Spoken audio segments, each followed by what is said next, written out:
1. அமைதியாக இருங்கள். 2. முழுமையாக சமர்ப்பணமாக இருங்கள். 3வது விஷயம் என்னவெனில், யாரிடமும் எந்த எதிர்பார்ப்பையும் வைத்துக்கொள்ளவே கூடாது. எந்த ஒரு ஆசையையும் எந்த ஒரு நபரிடமும் வைத்துக்கொள்ளவே கூடாது. பலமுறை நாம் எதிர்பார்ப்பு வைத்துக்கொள்கிறோம்.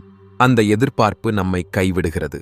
நம்மால் நம்பக்கூடிய ஒருவர் நம்மை பாராட்டுவார் என்று நம்புகிறோம். அவர் பாராட்டவில்லை என்றால் நமக்கு தோல்விப்பட்ட உணர்வு வருகிறது. அவர் நமக்கு சிறு உதவி செய்வார் என்று நினைக்கிறோம். அது நடக்கவில்லை என்றால் நம்மை வருத்தம் பிடிக்கிறது. எதற்கும் காரணம் எதிர்பார்ப்புதான். அதனால் ஒருபோதும் மனிதர்களிடம் எதிர்பார்ப்பு வைத்துக் கொள்ளாதீர்கள். ஒருவரிடமும் இல்லாது இருங்கள். ஒரு இடத்தில் மட்டும் எதிர்பார்ப்பு வைத்துக் கொள்ளலாம். அதுதான் கடவுள். அவரிடம்தான் நம் நம்பிக்கையை வைத்திருக்க வேண்டும். பிறகு பாருங்கள், நாம் எண்ணும் அனைத்தும் நமக்கு கிடைக்கும்.